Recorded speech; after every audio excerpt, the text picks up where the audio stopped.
The hunger in Molly Jenkins' belly was a familiar pain, but it was the thought of her baby going another night without milk that drove her hands deeper into the saloon's refuse barrel as the Montana sun beat down mercilessly on her back. Molly's fingers, once soft and delicate from her days as a schoolteacher back east, were now calloused and dirty. Her threadbare dress, patched in a dozen places, hung from her thin frame as she searched desperately through the trash. 6 months ago, she'd been a new bride.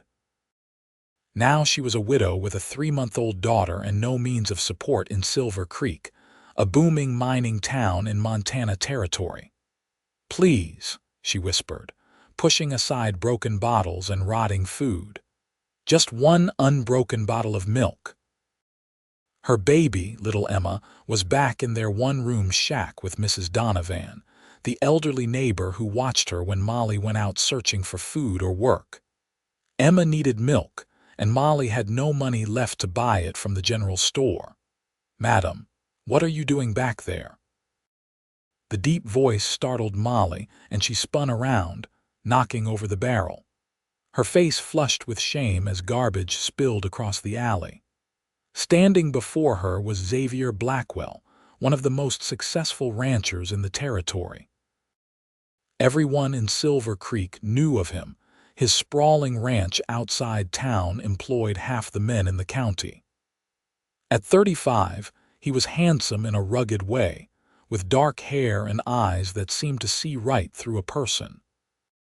Molly had seen him from a distance during her 5 months in Silver Creek, but had never spoken to him. Now, caught digging through trash, she wanted to disappear. I was just—" she stammered, unable to meet his gaze. Xavier studied the young woman before him. He'd noticed her in town before it was hard not to. Even in her current state, with her auburn hair hastily pinned back and dirt smudging her face, there was a dignity about her that caught his attention. He'd heard her story. The young widow whose husband had died in a mining accident shortly after they'd arrived, leaving her with nothing but a baby on the way and a mountain of debt. "You're Mrs. Jenkins, aren't you?" he asked, his voice gentler now. Molly nodded, still not looking up. "I should go." As she turned to leave, Xavier noticed her trembling hands and the desperate look in her eyes. He'd seen that look before in the eyes of starving strays, in the faces of men who'd lost everything in the mines. It was the look of someone at the end of their rope. "Wait," he said, reaching into his pocket. "Take this." He held out several dollars more money than Molly had seen in months. Pride made her hesitate. "I don't accept charity, Mr. Blackwell. It's not charity, it's—" Xavier paused, an idea forming. "It's an advance. I need someone to help at the ranch. Cook, clean, maybe teach my foreman's children their letters. They're running wild with no schooling." Molly looked up at last, suspicion in her eyes. "Why would you offer me work? You don't know me."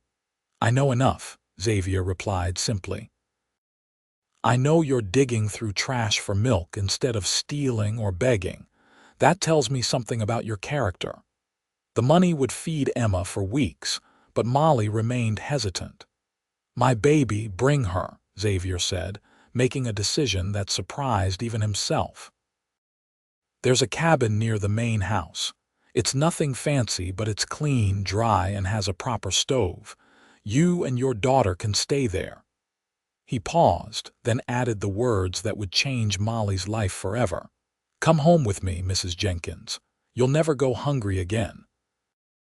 The promise hung in the air between them, impossible and yet sincere. Molly thought of Emma, of the cold shack where they currently lived, of the endless struggle just to survive each day.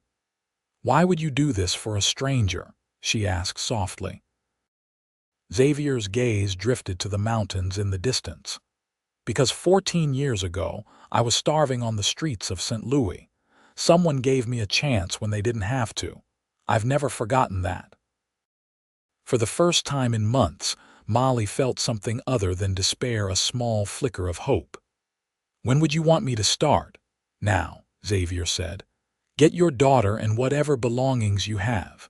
My wagon's at the general store. We can leave within the hour."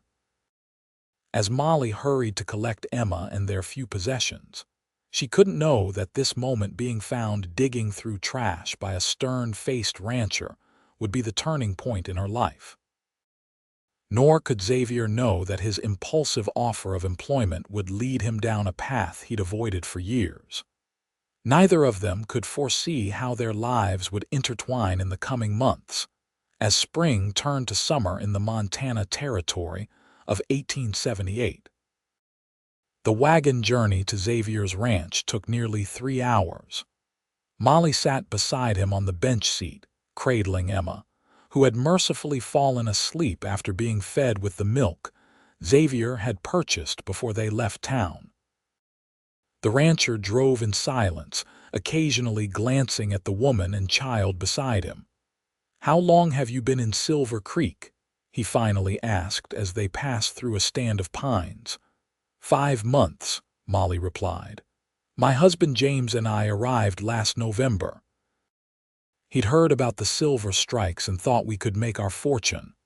She stroked Emma's cheek gently. "He died in January in a mine collapse. Emma was born in February." Xavier nodded. "Mining widows were common in the territory. You're from back east, Boston. I was a schoolteacher there."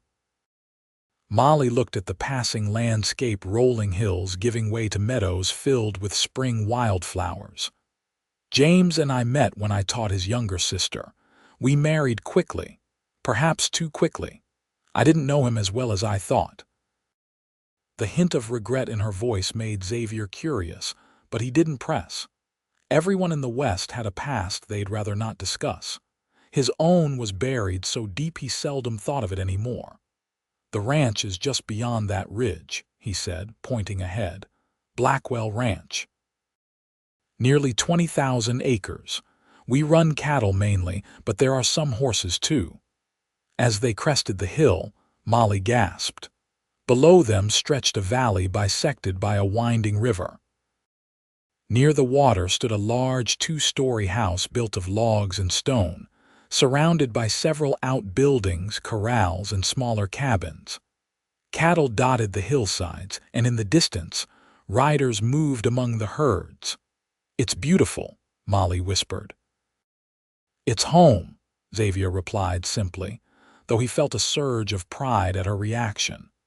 He'd built everything she saw from nothing, through years of back-breaking work and calculated risks.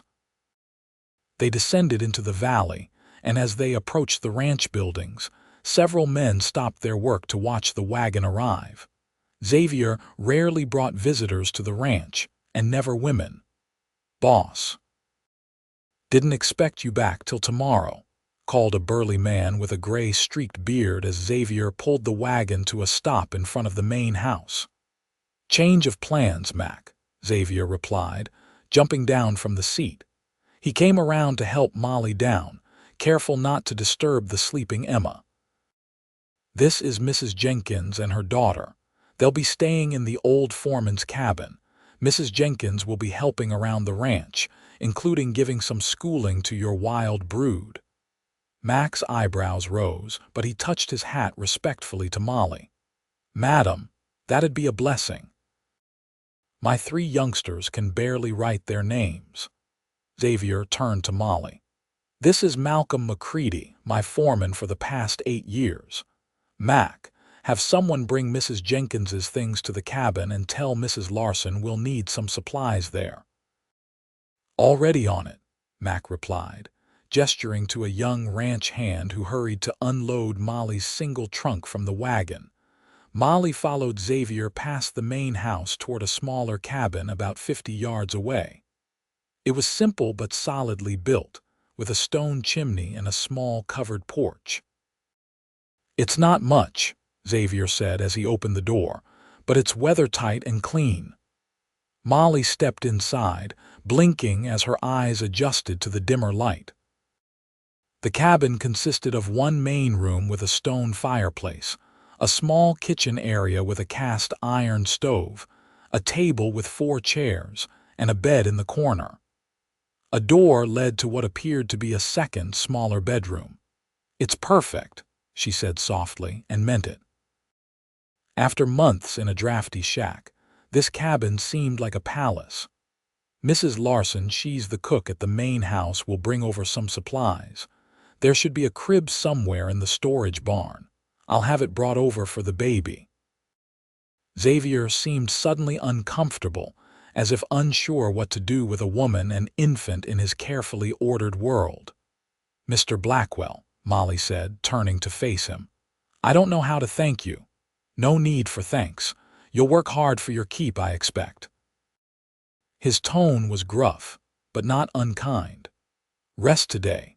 Tomorrow, come to the main house after breakfast and Mrs. Larson will show you around, explain your duties." With that, he left, striding back toward the main house where several cowboys had gathered, clearly curious about the new arrivals. Left alone, Molly laid Emma on the bed, surrounding her with pillows to prevent her from rolling off. Then she explored her new home, running her hands over the solid wooden furniture, opening cupboards, testing the pump at the kitchen sink that actually brought water inside, a luxury she hadn't enjoyed since leaving Boston. A knock at the door interrupted her exploration. A plump, gray-haired woman stood there with a basket on her arm, her kind face wreathed in a welcoming smile. "Mrs. Jenkins. I'm Harriet Larson, cook and housekeeper at the main house. I've brought you some essentials to tide you over." She bustled in without waiting for an invitation and began unpacking her basket onto the table: bread, butter, eggs, bacon, coffee, sugar, and a pitcher of fresh milk. "This is so generous," Molly said, overwhelmed by the bounty. "Pshaw, just basics, more coming tomorrow." "The boys are bringing a crib and some linens." Mrs. Larson glanced at Emma, still sleeping on the bed. "Sweet little thing, how old? 3 months, and you're out here alone with her. That takes courage." The older woman's eyes were kind but evaluating. "The boss doesn't usually bring strangers to the ranch, especially not young women.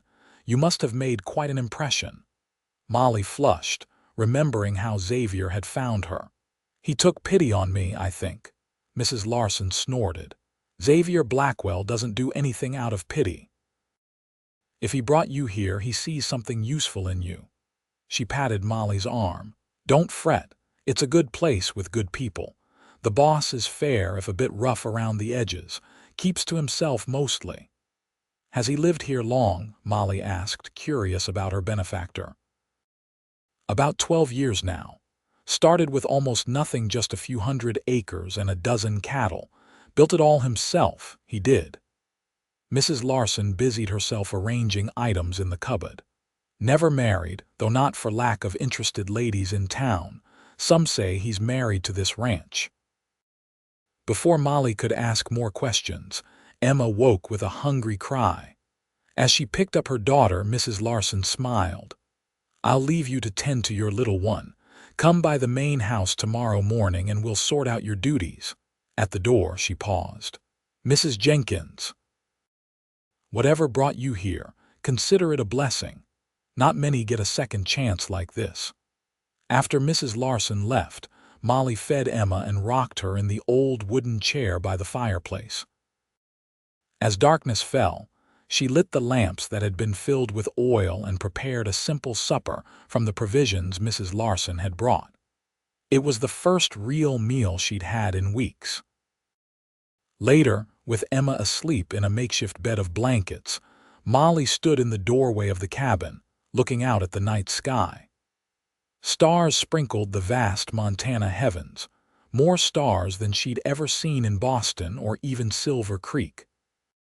In the distance, she could see lights in the main house and hear the occasional laugh or shout from the bunkhouse where the ranch hands lived. For the first time since James died, Molly felt something like peace. She had no illusions Xavier Blackwell had hired her out of practicality, not charity. She would work hard to earn her keep. But tonight, her daughter was fed and sleeping in a warm, dry place.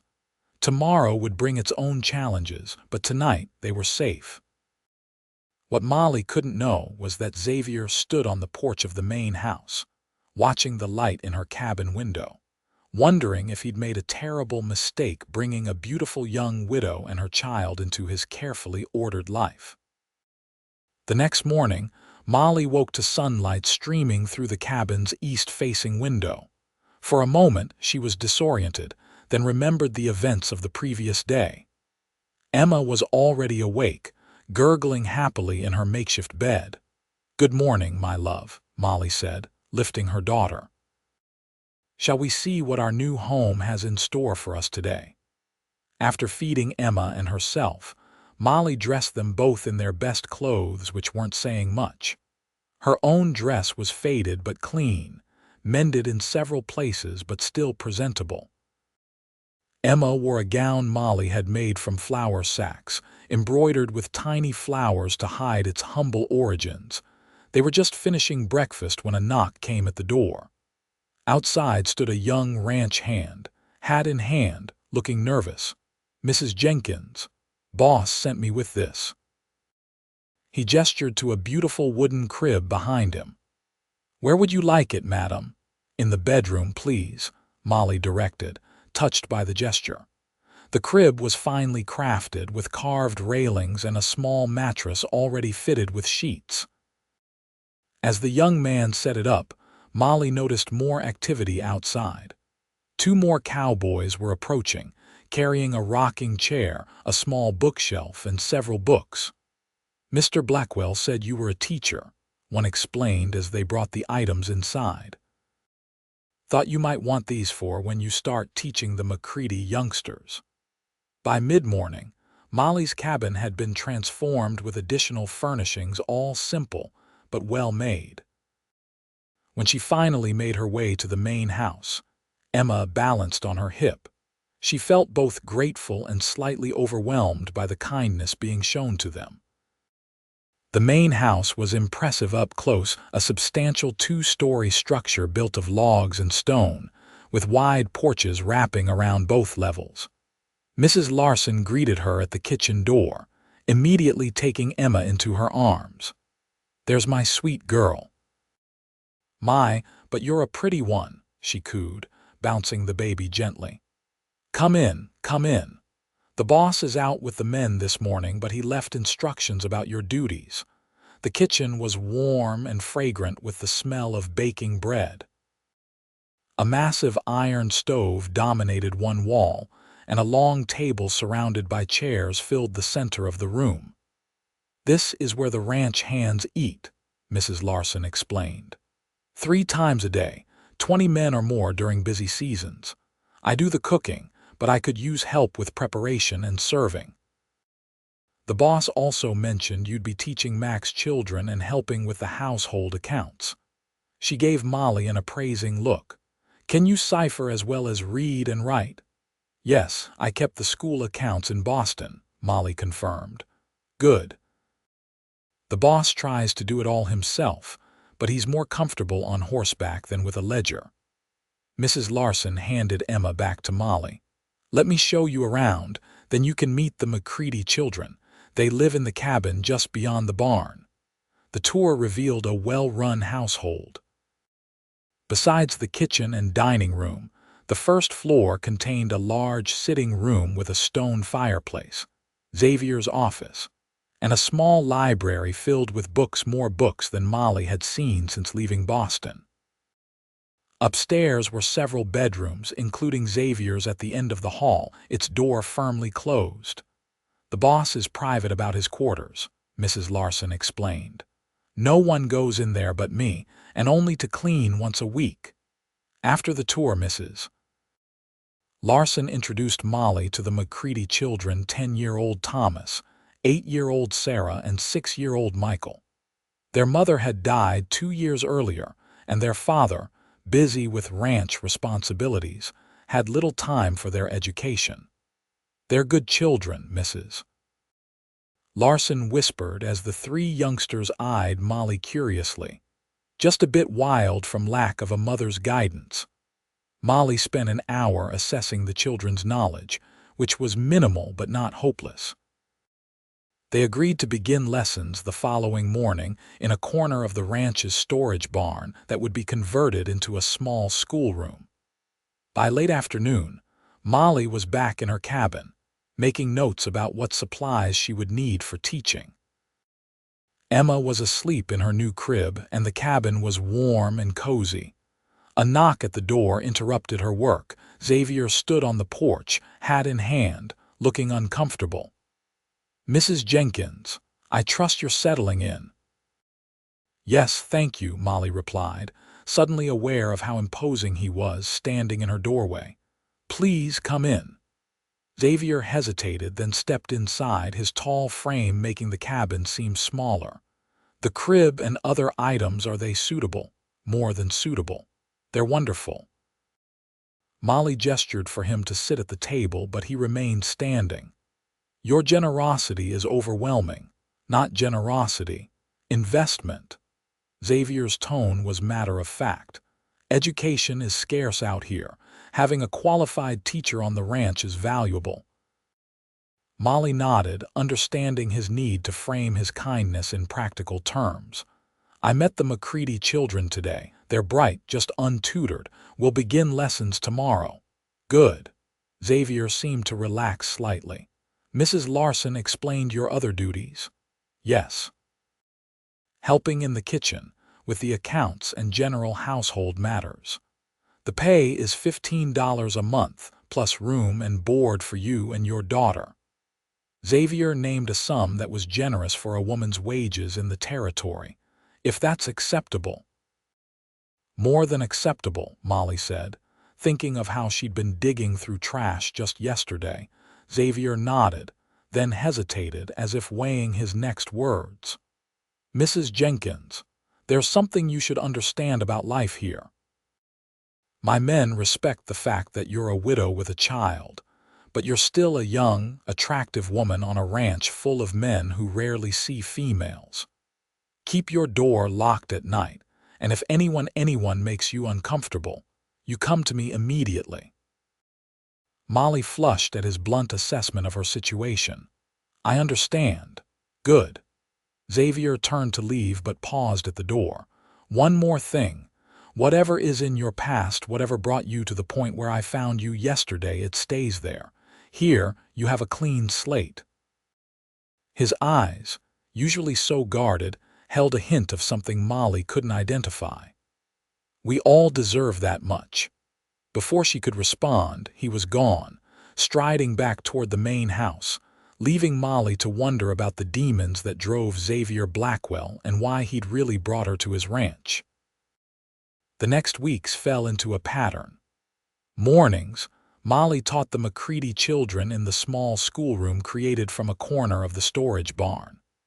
Afternoons, she helped Mrs. Larson in the kitchen or worked on the ranch accounts in Xavier's office, though never when he was present. Evenings were spent with Emma in their cabin, which grew more comfortable as Molly added small touches to make it home. Xavier remained an enigma. Some days he joined the hands for meals, sitting at the head of the table, listening more than talking. Other days he disappeared at dawn and returned after dark, checking the far reaches of his vast property. He was unfailingly polite to Molly but maintained a careful distance, until the night of the storm. June in Montana could bring violent weather, and this evening was particularly fierce. Thunder shook the cabin as Molly tried to soothe a frightened Emma. Rain lashed against the windows, and the wind howled around the eaves. A particularly loud crack of thunder startled both of them, and Emma began wailing. As Molly paced the floor with her daughter, a pounding at the door nearly made her jump out of her skin. "Mrs. Jenkins," Xavier's voice called over the storm. "Are you all right?" Molly hurried to open the door. Xavier stood there, drenched, water streaming from his hat and coat. "Mr. Blackwell." "Come in before you drown." She pulled him inside and closed the door against the driving rain. "The creek's rising," he said, removing his dripping hat. "I'm checking all the outlying buildings. This cabin is closest to the water." Should we evacuate?" Molly asked, bouncing Emma, who continued to cry. "Not yet, but be prepared." Xavier's eyes fell on the wailing infant. "She's frightened." "The thunder," Molly explained, trying to calm her daughter. "She's never experienced a storm this violent." To Molly's surprise, Xavier held out his arms. "May I?" Hesitantly, she handed Emma to him. The baby, startled by the transfer, paused in her crying to stare at this strange man with water dripping from his beard. "Hello, little one," Xavier said, his deep voice gentler than Molly had ever heard it. "That's quite a storm, isn't it? But you're safe here." He began walking slowly around the cabin, talking softly to Emma, who was so fascinated by him that she forgot to be afraid. Molly watched, astonished, as her normally fussy daughter calmed in the arms of this stern rancher. "You're good with her," Molly observed. Xavier gave a small, almost embarrassed smile. "I have nieces and nephews back east. Haven't seen them in years, but babies don't change much." Another crash of thunder shook the cabin, and Emma startled but didn't resume crying. Xavier continued his slow circuit of the room, now humming a tune Molly didn't recognize. "You have family back east?" she asked, surprised by this revelation. Xavier nodded but didn't elaborate. After a few more minutes, Emma's eyes began to droop despite the continuing storm. "She's almost asleep," Molly marveled. "She feels safe," Xavier said simply, carefully transferring the now sleeping infant back to her mother. Their hands brushed in the exchange, a brief contact that sent an unexpected warmth through Molly. "Thank you," she whispered, carrying Emma to the crib in the bedroom. When she returned, Xavier was standing by the fire, his coat and hat hung on pegs by the door to dry. "The storm's moving east," he said, nodding toward the window where the rain was already lessening. "I think the danger has passed. Would you like some coffee before you go back out?" Molly offered, suddenly reluctant for him to leave. Xavier hesitated, then nodded. "That would be welcome." As Molly busied herself at the stove, Xavier sat at the table, his large frame making the chair seem small. "The children are progressing well with their studies," he commented. "Max says Thomas is even reading to his siblings at night." "They're bright children," Molly replied, pleased by the observation. "They just needed guidance. And the accounts. Mrs. Larson tells me you've reorganized the entire system." Molly placed a steaming cup of coffee before him. "I hope you don't mind. The previous method was confusing." "It was a mess," Xavier admitted with a wry smile. "I'm better with cattle than columns of figures." This small admission of weakness from such a self-sufficient man surprised Molly. As they sipped their coffee, the storm continued to recede, leaving a comfortable silence in its wake. "May I ask you something, Mr. Blackwell?" Molly ventured after a while. "Xavier," he corrected her. "After hours of storm patrol, I think we can dispense with formalities." "Xavier," Molly repeated, liking the feel of his name. "Why did you really bring me to your ranch that day?" He studied her over his coffee cup, those dark eyes unreadable. "I told you. You told me you needed help with the children and the accounts, but there must be dozens of women in Silver Creek who could have done that without the complication of a baby." Xavier set down his cup and was quiet for so long that Molly thought he wouldn't answer. When he finally spoke, his voice was low.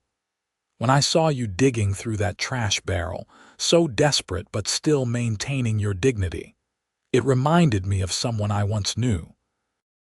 He paused, his gaze fixed on some distant memory. "Someone who didn't get the second chance they deserved." "Who?" Molly asked softly. Xavier stood abruptly. "The rain has stopped. I should check the other buildings." He retrieved his coat and hat, which were still damp. "Thank you for the coffee, Mrs. Jenkins." "Molly," she said, standing as well. "If I'm to call you Xavier, you should call me Molly." He nodded once, settling his hat on his head. "Good night, Molly." After he left, Molly stood at the window watching his tall figure stride toward the main house, wondering about the ghosts that haunted Xavier Blackwell, and why, for just a moment as he'd held her daughter, those ghosts had seemed to recede.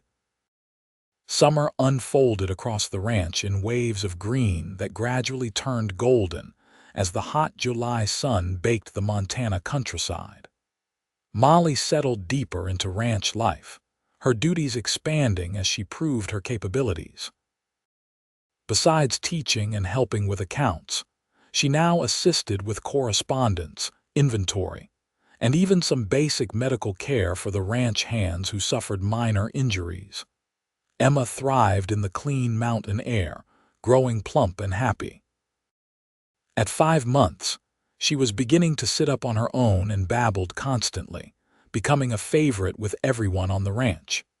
Even the most hardened cowboys would stop by the cabin to make faces at her or bring small handmade toys.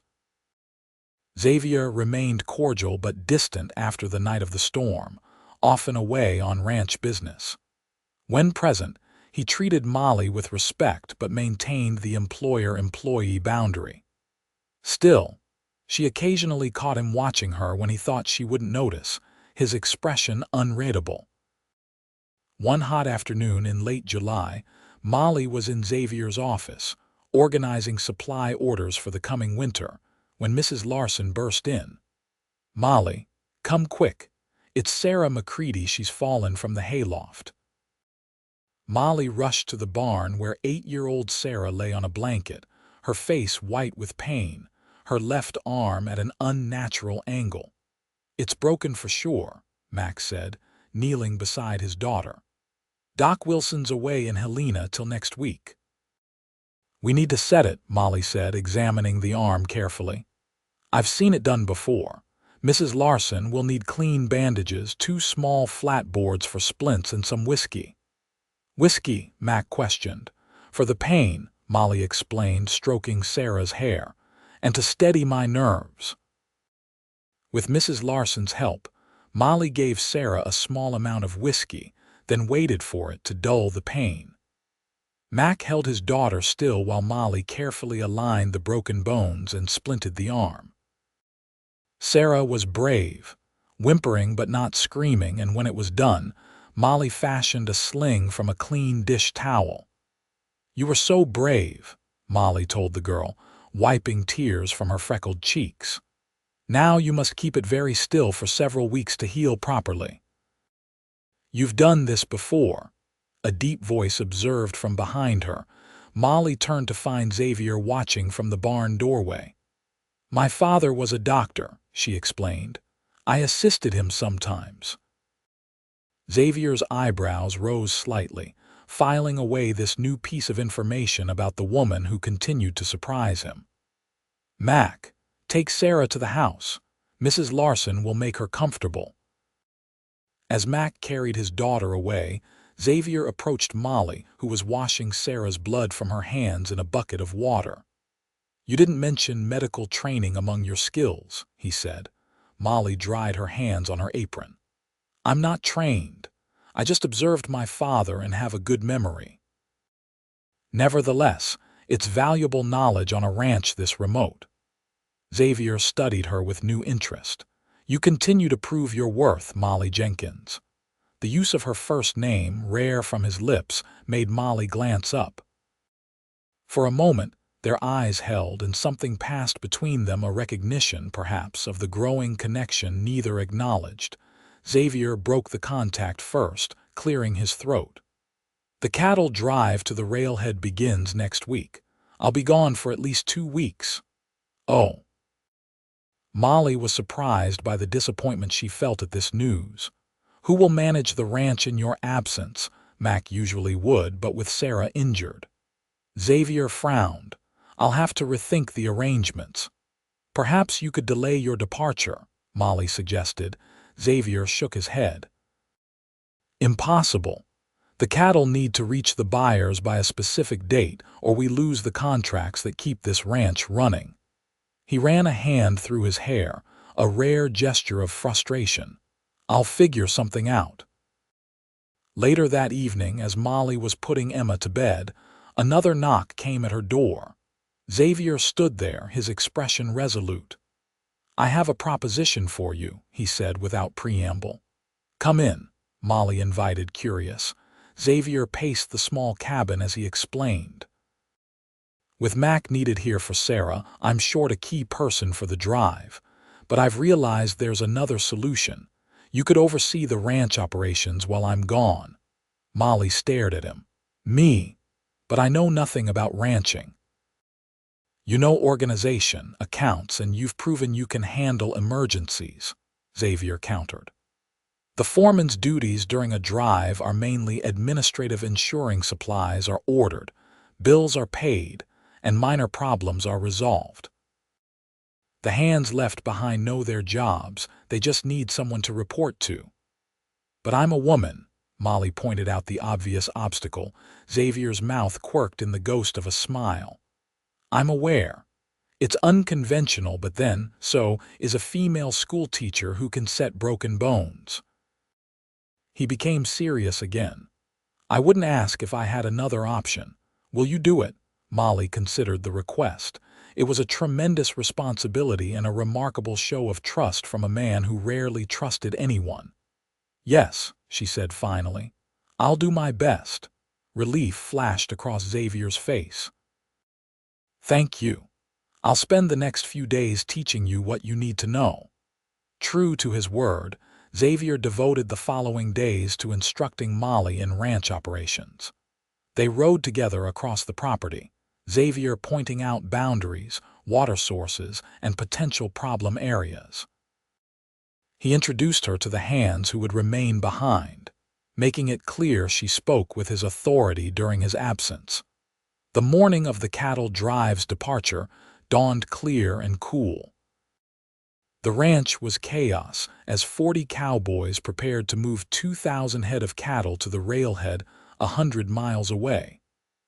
Molly stood on the porch of the main house, Emma in her arms, watching the activity. Xavier found her there, already mounted on his favorite stallion, a powerful black named Thunder. He looked every inch the rancher in his worn leather chaps and dust-colored hat, a stark contrast to the gentleman who occasionally emerged during quiet evenings. "Remember, if anything major happens, send Jimmy to town with a telegram to the railhead in Billings," he reminded her. "I'll check for messages every other day." "We'll be fine," Molly assured him, though she felt a flutter of anxiety at the responsibility before her. Xavier nodded, then surprised her by reaching down to touch Emma's cheek gently. "Take care of your mama, little one," he said softly. Then, to Molly's further surprise, he added, "And take care of yourself, Molly. This place needs you." Before she could respond, he wheeled Thunder around and galloped to the head of the herd, signaling the start of the drive. Molly watched until the dust cloud disappeared over the distant hills, wondering at his parting words and the strange emptiness she felt watching him ride away. The first week of Xavier's absence passed smoothly. Molly fell into a routine, checking with each hand every morning about the day's tasks, reviewing accounts in the afternoon, and teaching the McCready boys in between.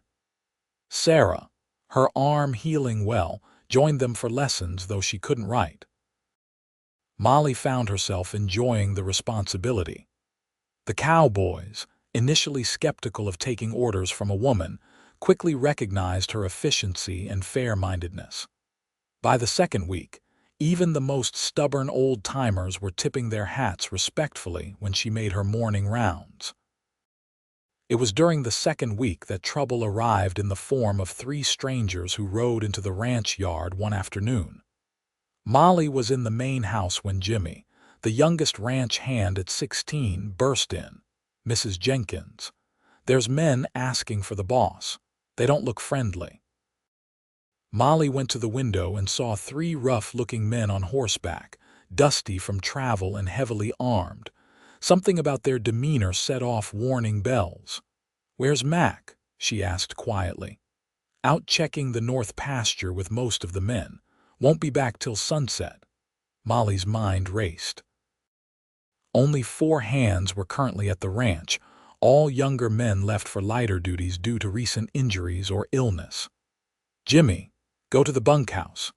Tell the others to arm themselves but stay out of sight unless I call, and make sure Mrs. Larson keeps the children inside. Taking a deep breath, Molly stepped onto the porch. "Gentlemen," she called, her voice steadier than she felt.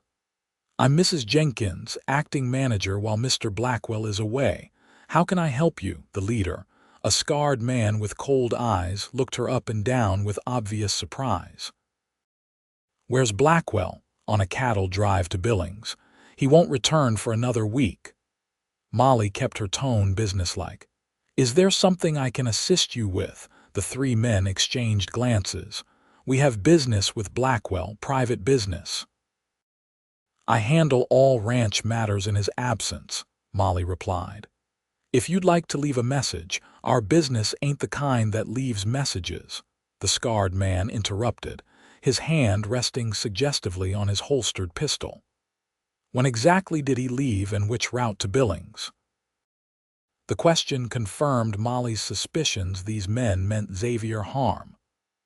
"I'm afraid I can't share Mr. Blackwell's schedule with strangers," she said firmly. "If you'd like to return when he's here, listen, lady," the scarred man growled, dismounting and approaching the porch. "You don't understand the situation. Blackwell owes us and we aim to collect." "Mr. Blackwell pays his debts," Molly replied, standing her ground though her heart raced.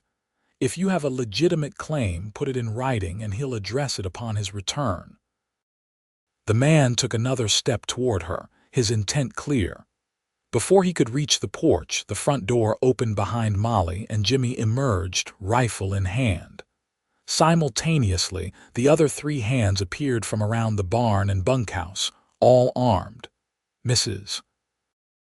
Jenkins," Jimmy said calmly, "is there a problem with these visitors?" The scarred man stopped, reassessing the situation.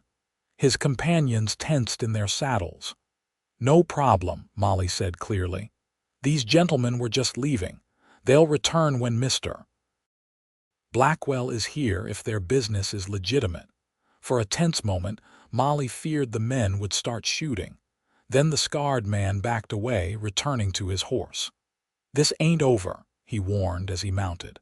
"Tell Blackwell that Silas Tucker came calling. He'll know what it means." The 3 men rode out, casting threatening glances over their shoulders as they went. "Jimmy," Molly said once they were out of earshot, "ride to town immediately. Send a telegram to Mr. Blackwell in Billings. Tell him Silas Tucker is looking for him and appeared hostile. Ask for instructions." As Jimmy saddled his fastest horse, Molly tried to calm her racing heart. Who was Silas Tucker, and what did he want with Xavier? More importantly, would he return with more men before Xavier could make it back to the ranch? Jimmy returned the following evening with Xavier's reply. "Keep everyone close to ranch buildings. Armed men on watch at night, returning immediately with 10 men. Expect us in 3 days."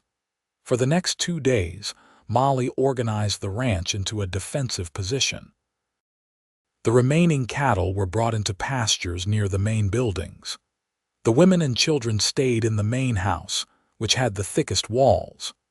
Men took turns on watch, and everyone kept weapons close at hand. On the afternoon of the 3rd day, Molly spotted a dust cloud approaching from the east, the direction of Billings. Heart in her throat, she grabbed the binoculars from Xavier's office and climbed to the ranch house roof for a better view. Relief flooded her as she recognized Xavier's tall figure leading a group of riders, but it was short-lived. From the west, another dust cloud appeared. Silas Tucker returning, and this time with at least a dozen men. "Jimmy," Molly called down. "Riders coming from both directions. Get everyone ready." The next hour was the longest of Molly's life. She kept Emma close, singing softly to keep her calm as they waited in Xavier's office, which had the best view of both approaches. Mrs. Larson and the McCready children huddled nearby, their faces tense with fear. Xavier's group arrived first, thundering into the ranch yard in a protective formation. Molly watched from the window as Xavier dismounted and quickly organized his men, positioning them strategically around the buildings. Minutes later, Silas Tucker's gang arrived, pulling up short when they saw the defense awaiting them. Molly couldn't hear the exchange between Xavier and Tucker, but she could see the tension in Xavier's stance and the way his hand hovered near his gun. After what seemed an eternity, Tucker's men turned and rode away. Only when they disappeared over the ridge did Molly release the breath she'd been holding. The door to the office burst open, and Xavier stood there, dusty and exhausted but unharmed. His eyes found Molly and Emma immediately. "Are you all right?" he demanded. "We're fine," Molly assured him, suddenly fighting tears of relief. "Everyone's safe." Xavier crossed the room in 3 strides and, to Molly's shock, pulled her and Emma into a fierce embrace. "When I got your telegram." He didn't finish the sentence, just held them tighter. Molly leaned into his strength, allowing herself this moment of vulnerability after days of being strong for everyone else. "Who is Silas Tucker?" she asked quietly. Xavier released her slowly, his expression hardening. "Someone from my past. Someone I hoped never to see again." He looked down at Emma, who was reaching for his beard with curious fingers. "But that's a conversation for later. Right now, I need to make sure the ranch is secure." That night, after ensuring Tucker's men had truly departed and setting guards just in case, Xavier came to Molly's cabin. She had just put Emma to bed when his knock sounded. "Come in," she called softly. Xavier entered, looking more weary than she'd ever seen him. He'd bathed and changed clothes, but exhaustion lined his face. "I owe you an explanation," he said without preamble. Molly gestured to the chair across from hers by the fire. "You don't owe me anything, but I'd like to understand." Xavier sat heavily, running a hand over his face. "Silas Tucker and I have history. Bad history. Years ago, before I came to Montana, I ran with a rough crowd in Missouri. Tucker was part of it. We did things I'm not proud of. You were outlaws," Molly said, putting the pieces together. Xavier nodded grimly. "Not the murdering kind, but we robbed stagecoaches, freight wagons. I was young and angry at the world." He stared into the fire. "The last job went wrong. A guard was shot, not killed, but badly injured. I wanted out after that, but Tucker wouldn't let me go. Said I knew too much." "How did you get away?" Molly asked softly. "I fled in the night, made my way west, changed my name, started over, worked honest jobs until I saved enough for a small piece of land." Xavier's voice was distant, lost in the past. "Tucker went to prison shortly after I left. Must have been released recently and tracked me down. What does he want? Money, revenge, both probably." Xavier looked at her directly. "I'm not that person anymore, Molly. Haven't been for 14 years, but the past has a way of finding you no matter how far you run." Molly considered his confession. The Xavier Blackwell she knew was honorable, fair, and kind beneath his gruff exterior. Whatever he'd done in his youth, he'd spent years atoning for it through honest work and helping others. "What will you do now?" she asked. "Tucker won't give up easily." "I've sent for the marshal from Helena. Until then, we stay alert." Xavier hesitated. "You and Emma should move to the main house until this is resolved. It's safer." "All right," Molly agreed, knowing it was sensible even as she valued her independence. Xavier stood to leave but paused at the door. "Thank you," he said quietly. "For what? For protecting my ranch, for not judging me for my past." His eyes, usually so guarded, were open and vulnerable. "For seeing the man I'm trying to be, not the one I was." Before Molly could respond, he was gone, leaving her with a heart full of complicated emotions and the realization that somewhere along the way, Xavier Blackwell had become far more to her than just an employer. The marshal arrived 3 days later, a grizzled veteran named Harker who'd been enforcing the law in Montana Territory for 20 years. He listened to Xavier's account of his history with Tucker, then nodded grimly. "Tucker's wanted in 3 states," he confirmed. "Adding threatening a ranch and endangering women and children won't help his case. I've sent for deputies. When they arrive, we'll track him down." For the next week, life at the ranch continued under a cloud of tension. Molly and Emma moved into a guest room in the main house, and armed men patrolled the property day and night. Xavier rarely slept, dividing his time between ranch work and security. Molly often found him in the early hours, sitting in the kitchen with a cup of coffee, shadows under his eyes. One such morning, unable to sleep herself, she joined him. "You need to rest," she said, pouring herself coffee from the pot he'd made. Xavier gave a tired smile. "I'll rest when Tucker's behind bars." They sat in comfortable silence for a while, the pre-dawn light gradually brightening the windows. "The ranch managed well in my absence," Xavier commented. "Max says you handled everything perfectly." "Hardly perfect," Molly demurred, "but I enjoyed the responsibility." Xavier studied her over his coffee cup. "You're wasted as just a teacher and housekeeper." "Oh," Molly raised an eyebrow. "What would you suggest instead?" Something flickered in Xavier's eyes, something that made Molly's heart beat faster. Before he could answer, however, a commotion outside interrupted them. "Ryder coming in," called a voice from the porch. They hurried outside to find one of the marshal's deputies arriving at a gallop. "Marshal Harker sent me," the young deputy gasped. "Tucker's gang hit the stagecoach from Billings yesterday. They're headed this way with the loot, at least 8 men. Marshall's gathered a posse but is half a day behind them." Xavier's face hardened. "How far?" 2 hours, maybe less. Decisions were made quickly. The women and children would hide in the root cellar beneath the main house. Most of the hands would position themselves around the ranch buildings. Xavier, the marshal's deputy, and 3 of his most trusted men would ride out to intercept Tucker before he reached the ranch. As Xavier prepared to leave, Molly caught his arm. "Be careful," she said, her voice catching. Xavier looked down at her, then at Emma in her arms. Something in his expression shifted, a resolution forming. He bent and kissed Emma's forehead, then, to Molly's surprise, brushed his lips across hers in a brief but tender kiss. "I have too much to live for now," he said quietly. "I'll be back." Then he was gone, mounting thunder and riding out with his small force to meet the threat head-on. The hours that followed were the most agonizing of Molly's life. Huddled in the root cellar with Mrs. Larson, the McCready children, and Emma, she strained to hear what was happening above. Occasional muffled shouts and, most terrifyingly, the distant pop of gunfire reached them. Emma, sensing her mother's distress, began to fuss.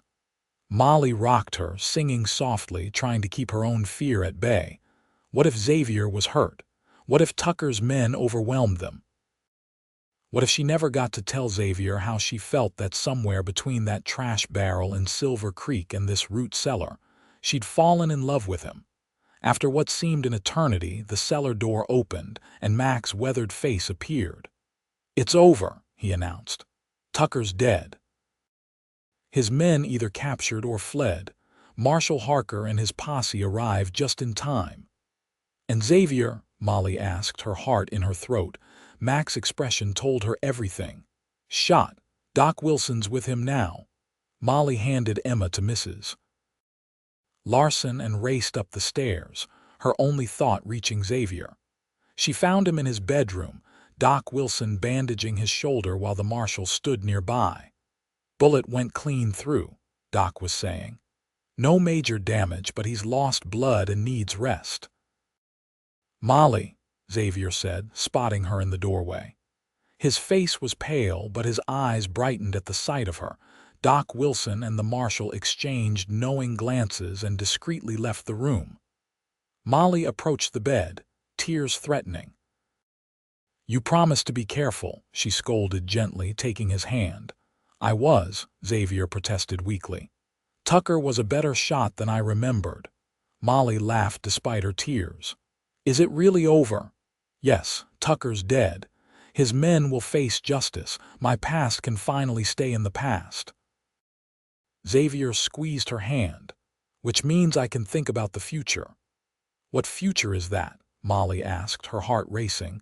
Xavier's eyes held her steadily. "One with you and Emma, if you'll have me. I'm not an easy man, Molly. I'm stubborn and set in my ways.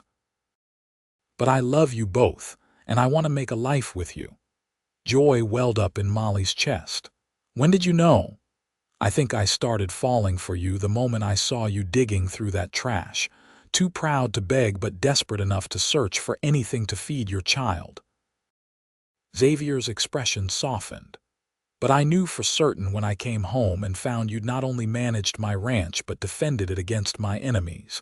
You're the strongest, most remarkable woman I've ever known." Molly leaned down and kissed him gently. "I love you too, Xavier Blackwell, past and all." "Does that mean you'll marry me?" he asked, a rare vulnerability in his eyes. "Yes," Molly whispered. "Yes, I'll marry you." Their wedding took place that October after the harvest and the fall cattle sales, when the ranch could pause to celebrate. The entire community turned out ranch hands, townspeople from Silver Creek, even the marshal and his deputies.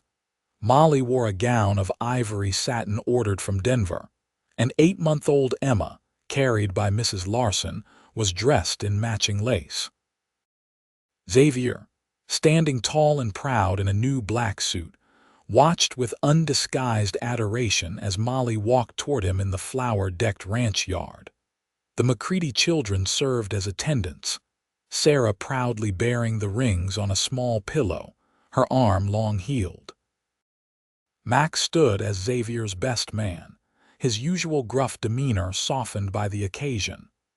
"Dearly beloved," began the minister, his voice carrying across the golden autumn landscape. As Molly and Xavier exchanged vows, promises of love and fidelity that both had once thought beyond their reach, a sense of rightness settled over them. From desperate beginnings, a widow digging through trash, a man running from his past, they had found each other and built something beautiful. The celebration afterward lasted well into the night, with dancing in the barn and enough food to feed the county. Xavier surprised Molly by being an excellent dancer, guiding her smoothly across the floor as the fiddles played. "Mrs. Blackwell," he murmured in her ear as they waltzed. "How does it sound?" "Perfect," Molly replied, leaning into his embrace. "Though the children have taken to calling me Mama Molly," Xavier smiled. "They need a mother, Sarah especially." Molly hesitated, then shared the news she'd been saving. "They might have to share your attention soon. I believe Emma will have a little brother or sister by next summer." Xavier stopped dancing, his face lighting with joy. "Truly?" At Molly's nod, he swept her into his arms, spinning her around to the delight of the onlookers. "I love you," he said when he set her down, heedless of the audience. "More than I ever thought possible." Later that night, after the guests had departed and Emma was asleep in the nursery that had been added to the master bedroom, Xavier and Molly stood on the porch of the main house, their home, now looking out at the starlit ranch. "I never thought I'd have this," Xavier said, his arm around Molly's waist. "A family, peace, happiness." "Nor I," Molly agreed, thinking of how far she'd come from that desperate day in Silver Creek. "It's strange how life works.